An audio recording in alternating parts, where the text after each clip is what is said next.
Hey yo para pendengar semuanya, balik lagi bersama Novel Audio dan kita akan melanjutkan cerita Tubuh Suci Kuno part 63. Oke, langsung saja kita masuk ke ceritanya.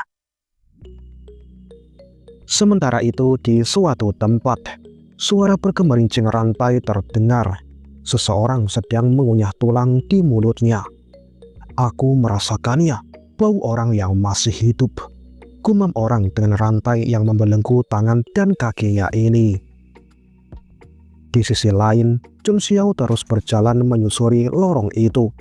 Saat memasuki sebuah ruangan, dia terkejut dengan pemandangan di depannya.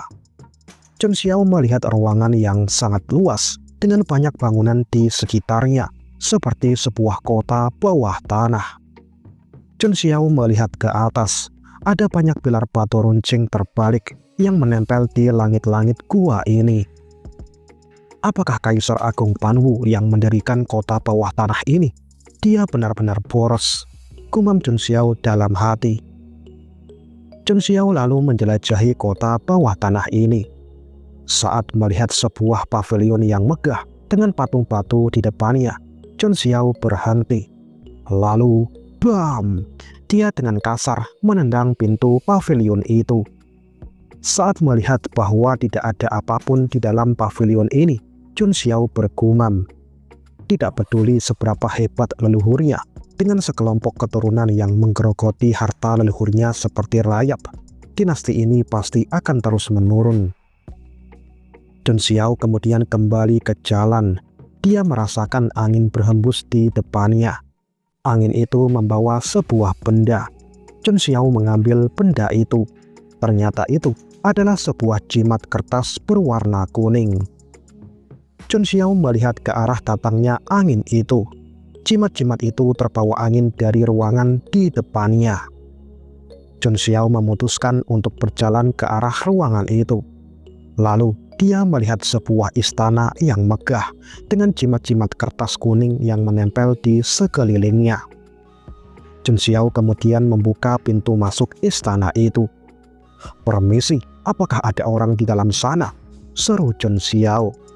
Namun tidak ada jawaban apapun, hanya angin dingin yang berhembus ke arahnya. Ruangan ini sangatlah gelap hingga menghalangi pandangan Chun Xiao. Chun Xiao juga mencium bau busuk di sekitarnya. Pada saat itulah, tiba-tiba suara bergemerincing rantai terdengar. Boom! Chun Xiao dengan cepat melompat mundur. Sebuah serangan menghantam tempat dia berdiri sebelumnya. Chun Xiao lalu mengumpulkan ki miliknya di tangannya. Dia lalu menembakkan ki itu ke atas ruangan ini. Lalu sebuah cahaya keemasan bagaikan matahari kecil menerangi ruangan ini. Saat itulah Chun Xiao terkejut. Dia melihat sosok besar berdiri di depannya. Tingginya hampir 2 kali tubuhnya. Sosok itu dibelenggu oleh rantai pada tangan dan kakinya. Sosok itu menatap Chun Xiao dengan mata yang berwarna merah. Chun Xiao merasakan bahaya dari sosok di depannya ini. Dia dengan cepat mengumpulkan ki miliknya di seluruh tubuhnya dan bersiap menerima serangan kapan saja. Namun ternyata sosok itu tidak menyerangnya. Dia malah tertarik dengan sinar yang diciptakan oleh Chun Xiao sebelumnya. Chun Xiao sedikit terkejut. Orang ini, kenapa dia disegel di sini? Dan paku hitam yang menancap di punggung orang ini, apa sebenarnya itu? Pikir Chun Xiao. "Halo senior," sapa Chun Xiao. Sosok itu langsung menoleh dengan mata tajam. Lalu sebuah serangan melesat ke arah Chun Xiao. Chun Xiao buru-buru menghindar. Sosok itu menggeram. "Orang yang hidup, kalian semua harus mati. Pergilah ke neraka." Sosok itu lalu melayangkan pukulan pada Chun Xiao. Bam! Chun Xiao menangkis pukulan itu dengan telapak tangannya. Dia merasakan kebas pada tangannya. Sungguh sangat kuat. Orang ini, dia sama sepertiku. Dia juga memiliki tubuh suci kuno. Boom! Sebuah pukulan dahsyat dilancarkan oleh sosok itu. Ruangan itu bergetar, tanah hancur berkeping-keping. Chun Xiao melompat ke atas. Dia bertengger di atas sebuah pilar. Darah emas tubuh suci kunonya, kenapa itu diwarnai merah tua? Apa yang sebenarnya dilakukan oleh orang-orang dinasti Dewa Panwu itu? Chun Xiao merasakan kemarahan di hatinya. Saat melihat Chun Xiao menghilang, sosok itu menjadi kebingungan. Dia mencari di sekelilingnya, tapi tidak menemukan Chun Xiao. Melihat itu, Chun Xiao menyadari sesuatu. Sepertinya kesadarannya sangat tipis. Dia hanya mengandalkan nalurinya untuk bergerak. Chun Xiao mengamati sosok itu dengan lebih cermat. Dan dia sepertinya telah mematahkan 4 belenggu tubuh suci kuno. Kultivasinya bahkan telah mencapai ranah Shen. Jika bukan karena paku hitam yang menyegel kultivasinya, aku khawatir aku akan menderita kerugian besar saat konfrontasi sebelumnya tadi.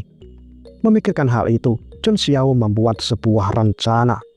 Dia mengeluarkan pedang kecil berwarna emas di telapak tangannya. Itu adalah teknik pedang Yuan Tian Supreme. Chun Xiao lalu melemparkan pedang itu. Pedang itu menancap pada rantai yang membelenggu sosok itu. Tujuan Chun Xiao adalah untuk membatasi pergerakannya. Melihat sosok itu tidak lagi bisa bergerak, Chun Xiao lalu menguatkan pijakannya. Dalam sekejap mata, dia melesat ke belakang sosok itu. Chun Xiao lalu memegang kepala sosok itu dan mengalirkan ki miliknya.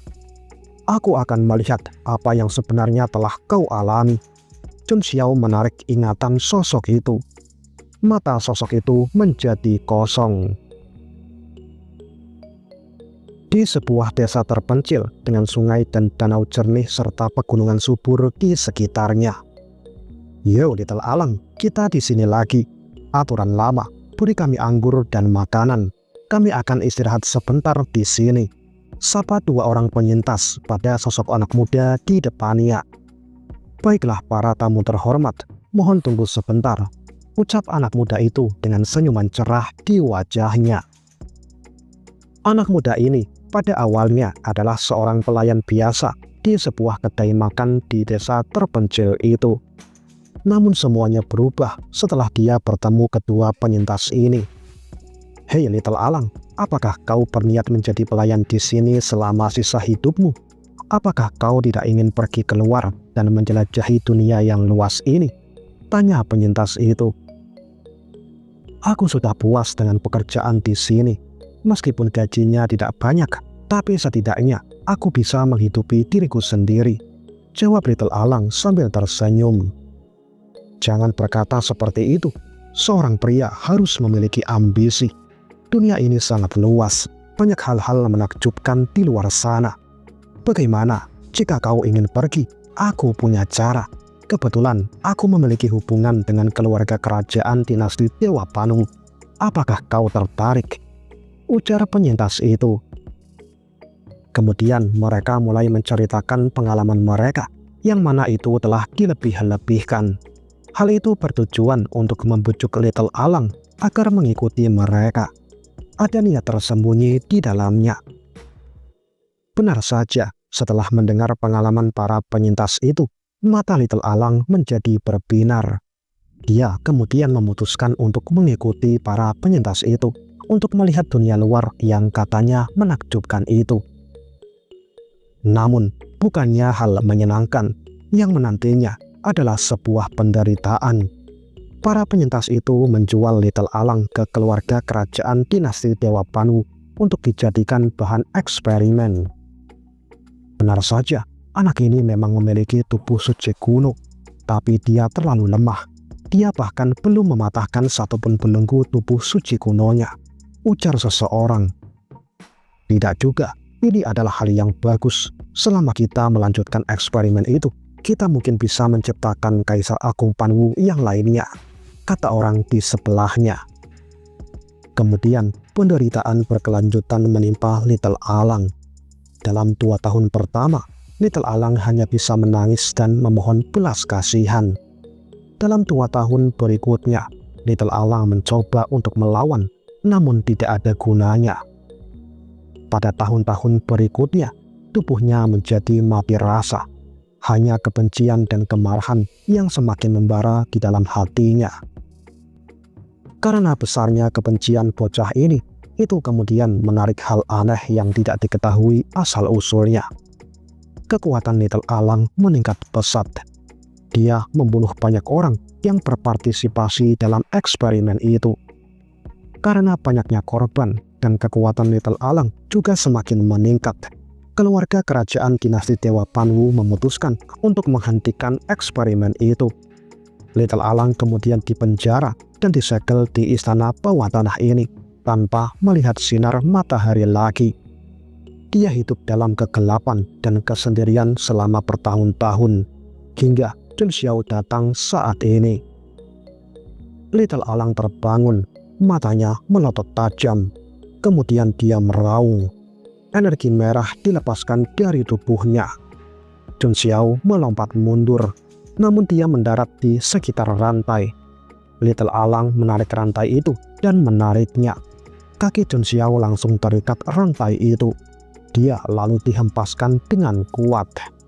Boom! Chun Xiao menabrak pilar batu dan pilar batu itu pun hancur berkeping-keping. Chun Xiao juga tertimpa reruntuhan pilar batu itu dan tidak bisa bergerak untuk sesaat. Little Alang meraung lagi. Orang yang hidup, kalian semua harus mati. Dia mengumpulkan energi merah di kedua telapak tangannya. Energi itu semakin membesar. Aura jahat terpancar pada energi merah itu. Melihat itu, Chun Xiao mencoba berdiri. Dia mengangkat reruntuhan batu yang menimpanya. Chun Xiao menatap aura merah itu dengan seksama. Energi emas dari tubuh suci kuno yang seharusnya digunakan untuk mengusir kejahatan dan kutukan, sekarang malah dipelintir menjadi roh jahat akibat kebencian yang besar. Dan sepertinya jiwanya juga telah hancur. Yang tertinggal hanyalah tubuh yang digerakkan oleh kebencian. Senior, sebagai sesama orang yang memiliki tubuh suci kuno, aku akan membantumu menyingkirkan kebencian itu. Chun Xiao lalu mengeluarkan salah satu jurus andalannya. Visi pertama tubuh suci kuno. Bayangan 10.000 orang suci. Boom! Cahaya emas yang sangat terang bersinar pada tubuh Chun Xiao. Cahaya itu mengusir semua roh jahat pada energi merah itu. Lalu muncullah sosok ribuan orang suci. Mereka semua memberi hormat ke arah Chun Xiao. Little Alang tertegun dengan pemandangan di depannya. Kemudian ribuan cahaya bergerak ke arah Little Alang. Little Alang meraih cahaya itu. Dia menatap Chun Xiao yang bersinar bagaikan matahari di depannya. Matahari, aku sudah lama tidak melihatnya, gumam Little Alang. Saat cahaya itu memudar, Little Alang berdiri di sana tak bergerak. Chun Xiao menoleh. Kau ikutlah denganku. Aku akan mengajakmu melihat matahari yang sebenarnya, kata Chun Xiao sambil tersenyum pada Little Alang. Little Alang menoleh. Dia juga balas tersenyum. Sosok Little Alang muda juga muncul. Dia tersenyum cerah pada Chun Xiao. Kemudian dia terjatuh.